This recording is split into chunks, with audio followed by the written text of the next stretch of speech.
Hello students of class 6. Due to poor connection of Wi-Fi, live class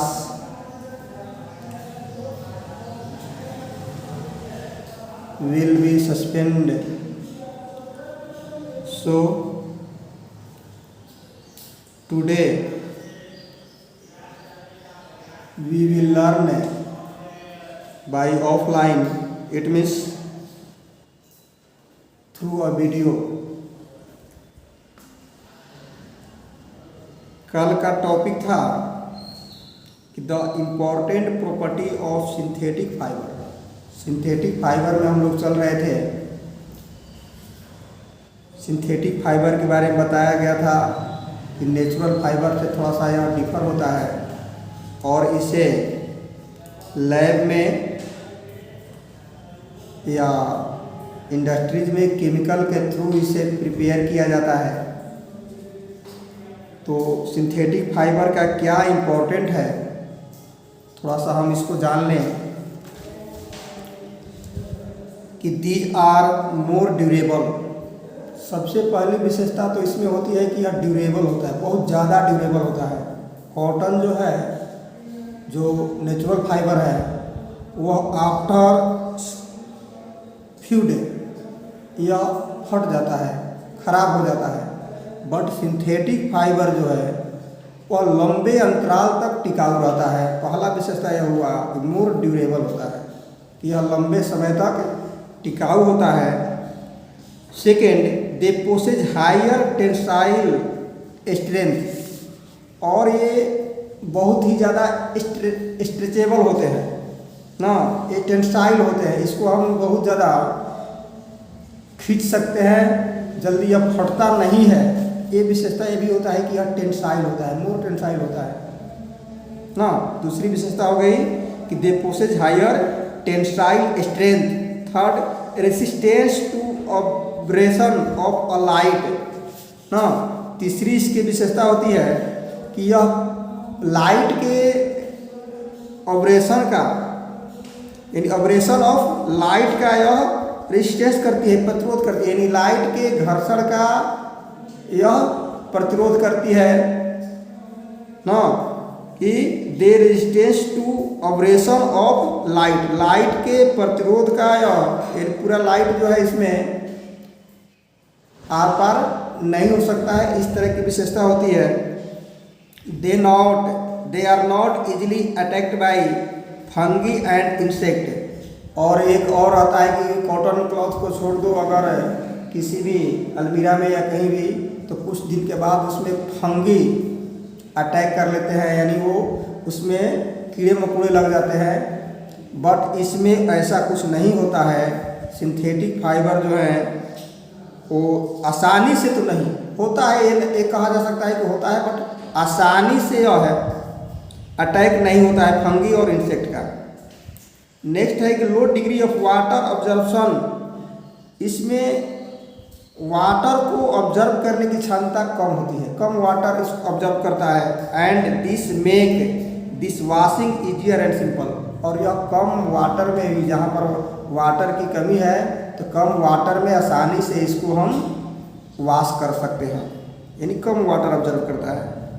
इसके बाद third है लो wrinkle and अश्रिंकल after washing. इसमें ऐंठन नहीं आता है। जैसे ही आप वॉश कर दिए तो कॉटन में वॉश करने के बाद अगर आप उसको मरोड़ते हैं तो उसमें ऐंठन आ जाएगा, दाग दाग पड़ जाएगा। बट इसमें ऐंठन नहीं आता है ना। धोने के बाद इसमें सिकन और संकुचन जो है इसमें नहीं होता है। और इसके बाद अगला है कि वॉश एंड वियर प्रॉपर्ली। बहुत आसानी से धोइए और पहनिए, नए जैसा ही लगेगा आपको। धोइए और पहनिए, नए जैसा ही यह लगेगा। और इसके बाद है कि हाई क्रीज एंड प्लिट। इस पर जब क्रीज चढ़ाते हैं एक बार तो यह बहुत लंबे अंतराल तक चलता है, तो हाई क्रीज और प्लिट रिटेंशन होता है। बट इसका कुछ डिसएडवांटेज भी है। पहला का डिसएडवांटेज है कि एक्यूमुलेटिंग स्टैटिक एनर्जी, यह स्टैटिक एनर्जी को एक्यूमुलेट यानी जमा करता है। स्टैटिक इलेक्ट्रिसिटी को यह एक्यूमुलेट करता है, जमा करता है। और poor dyeability of non polar polymer, जो नॉन पोलर पॉलीमर होते हैं तो उसमें रंग का थोड़ा सा प्रॉब्लम होता है, डाइएबिलिटी जो होती है वो थोड़ा सा पुअर होती है।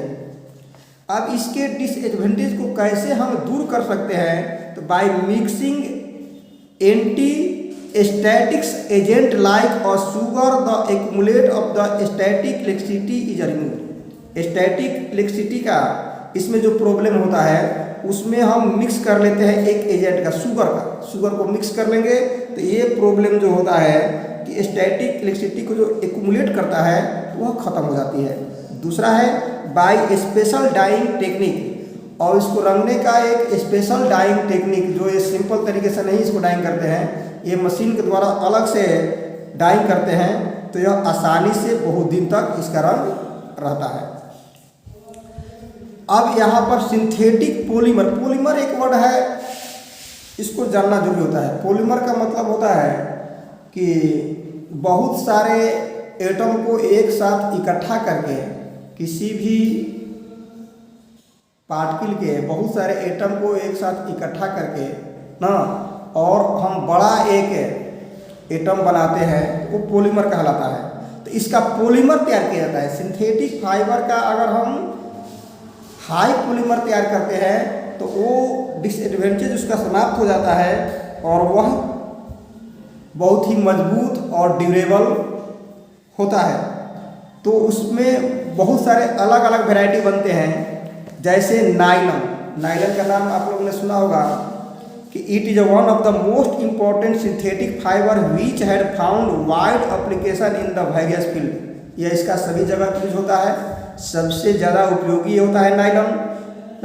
Nylon word has been derived from the name of 2 cities of the world where the research on a synthetic fibre was initiated. जहाँ से सिंथेटिक फाइबर का खोज किया गया, तो वैसे 2 शहर के नाम पर इसका नाम दिया गया नायलॉन ना। इसमें जो पहला NY है वह न्यूयॉर्क से दिया गया, न्यूयॉर्क का NY, पहला वर्ड जो NY है नायलॉन में वह न्यूयॉर्क से दिया गया, और दूसरा वर्ड जो है LON है नायलॉन, तो NY हो गया न्यूयॉर्क से, यानी सिंथेटिक फाइबर का खोज न्यूयॉर्क में हुआ था, तो वहाँ न्यूयॉर्क का NY लिया गया, और लंदन का LON लिया गया। लंदन में भी इसका इन्वेंशन हुआ था, तो ये NY is taken from the New York and LON from London. 2 city के नाम से इसका नाम बनाया गया nylon is a polyamide fibre. यह पॉलीएमाइड फाइबर है, यानी बहुत सारे एटम को या मोलिक्यूल को इकट्ठा करके एक बहुत बड़े मोलिक्यूल वाला बनाया गया है सब्सटेंस। अब ये बनता कैसे है? Manufactured of a nylon 66 is a prepared by polycondensing hexamethylene with adipic acid. इसमें होता है एक हेक्सामिथिलीन ना, तो हेक्सामिथिलीन को एडिपिक एसिड के साथ मिक्स करके ये नायलॉन बनाया जाता है,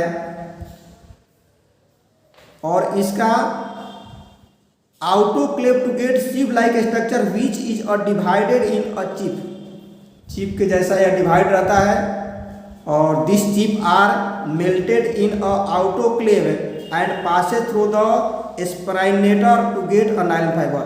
उसको एक बन गया दाना जैसा आउटोक्लेव बन जाता है, पिघलाते हैं जब चिप को, कि चिप आर मेल्टेड, जब पिघला देते हैं तो वो बनता है आउटोक्लेव बनता है, और उस आउटोक्लेव को स्पिनरेटर से हम पास कराते हैं तो वहाँ पर नायलॉन फाइबर बनता है। दूसरे तरह का फाइबर है डाइक्रोम या टेरिलिन का नाम सुना होगा आपने, कि these fibre of polymer class are prepared by condensation of dibasic acid with dihydric alcohol. Dibasic acid को डाइहाइड्रिक एल्कोहल के साथ मिक्स करके कंडेंसेंस किया जाता है और कंडेंसेंस करने पर टेरिलिन बनता है।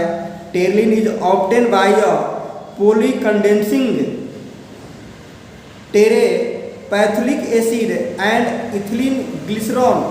ये सारे केमिकल नेम हैं जो आप आगे आगे क्लास में जाएंगे तो ये जानेंगे कि ये क्या होता है। टेरेपैथिलिक एसिड और इथिलीन ग्लाइकोल दोनों को मिक्स करके ये बनाया जाता है। From which name is a Terylene. जैसे ये टेरेपैथिलिक एसिड आ गया तो टेरेपैथिलिक एसिड का टेरे ले लिया गया और एथिलीन ग्लाइकोल का लिन ले लिया गया, ये दोनों मिलाकर बन गया क्या, Terylene. Terylene find wide use when blend with a natural fibre.